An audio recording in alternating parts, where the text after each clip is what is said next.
Karamihan ng mga tao dito sa Pilipinas, scooter motorcycle na ang pang-araw-araw na pangunahing ginagamit bilang pang-service sa trabaho, sa opisina, panghatid sundo, pamalengke. Napakadali lang kasi nitong i-drive. Napaka-convenient at presyong pangmasa pa.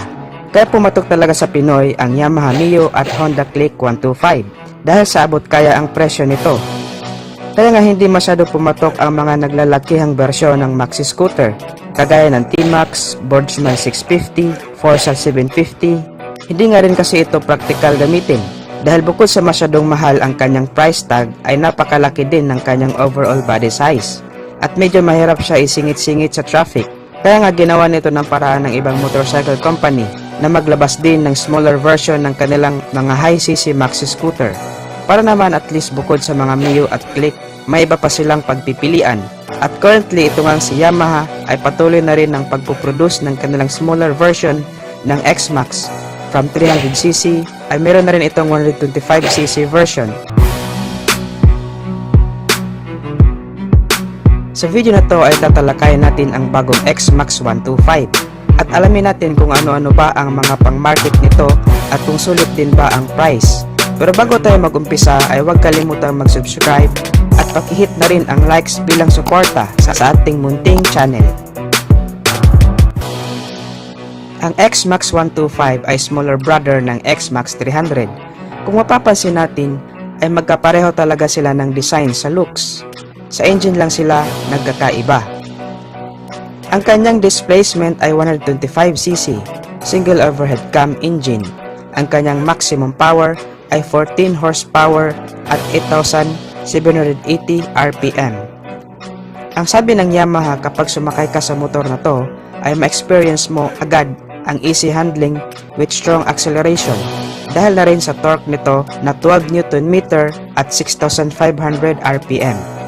Ganito kalakas umarangkada ang single overhead cam na type ng makina. Kaya for sure, masasapawan na talaga hindi lang ang Honda Click 125 pati na rin ang sarili nitong produkto na Yamaha Mio series dito sa makabagong X-Max na to. Kapag nagbabiyahe tayo, papuntang trabaho or long distance driving ay hindi talaga natin maiwasan ang mabuhangin, mabasa, malangis o in short, madulas na daanan. Kaya naglagay na si Yamaha ng traction control system sa motor na to para nang sa ganon ay mapanatili pa rin ang rear wheel ang kanyang grip sa mga madudulas na kalsada for safety features na rin. Minsan mahirap din basta na lang ipatong o iwan na lang ang ating helmet sa motor dahil posible itong manakaw. Ang solusyon naman ni NMAX dito ay mas nilakihan pa ang underseat compartment na kasya ang hindi lang isa kundi dalawang helmet. Sa looks naman ay walang duda na napakaangas talaga ang design ng motor na to. Lahat tayo agree dyan. Kahit saang angulo mo siya tingnan ay mapapawaw ka talaga. Lahat ng parte ng motor na to ay binigyan ng importansya ni Yamaha, lalo na yung comfortability ng rider at back rider. Meron itong sporty dual seat upang maging mas komportable ang riding position ng hindi lang ang rider kundi pati na rin ang pillion rider nito. Ang quality at advanced technology ng motor na to ay pang premium talaga.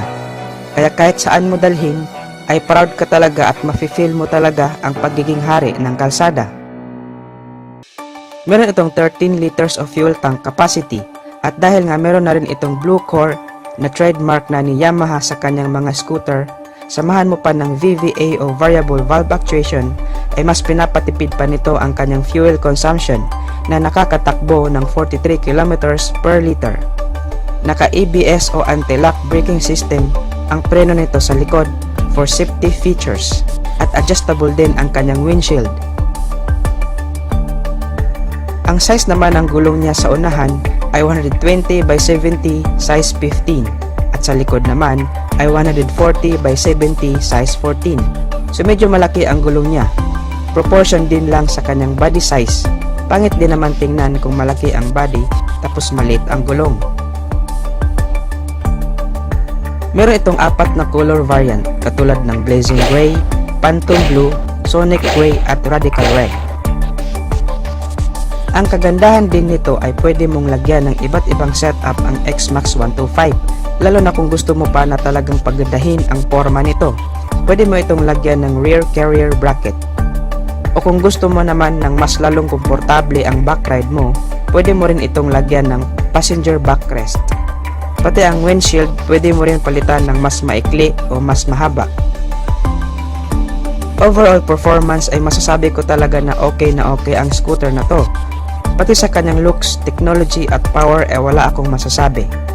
So sa price na lang talaga natin malalaman kung sulit pa talaga ang price ng motor na to. Actually, para sa isang 125cc category scooter ay masyadong overpowered na ang motor na to, pero syempre alam naman natin na mataas ang kredibilidad ng Yamaha. Kaya hindi pwede na ang isang motor na may magandang components ay bibigyan mo lang ng mababang price tag. Kung ididikit mo naman ang presyo nito sa Mio ay baka maapektuhan ang sales ng Mio. Ang price ng X-Max 300 ay nagkakahalaga ng 249,000 pesos at ang NMAX 155 naman ay nagkakahalaga ng 120,000 pesos. So most probably naglalaro ito somewhere sa 100 or 105,000 pesos. Hindi rin pwede na itapat natin ang kanyang presyo kay NMAX sa kadahilan ng mas mataas pa din ang engine specs ng NMAX. So kung sakali man na ilabas ito sa Pilipinas ay nagdidepende pa rin sa tao kung alin ang tatangkilikin nila na motor.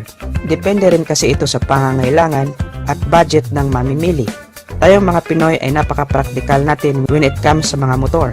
Gusto natin ng mas mura pero de kalidad at very useful na motor. Kaya mas tinangkilik natin ang Yamaha Mio Series at Honda Click kasi napaka-practical nito. Pamalengke, pang negosyo, pang service, panghatid sundo, madali din itong dalhin. Kasi bukod sa sakto lang ang laki nito, ay napakagaan ding dalhin. At higit sa lahat, presyong pangmasa din.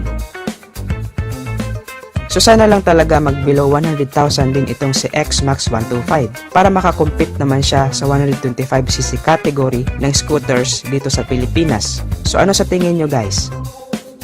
Paki-comment sa comment section down below kung ano ang masasabi nyo sa video nating to.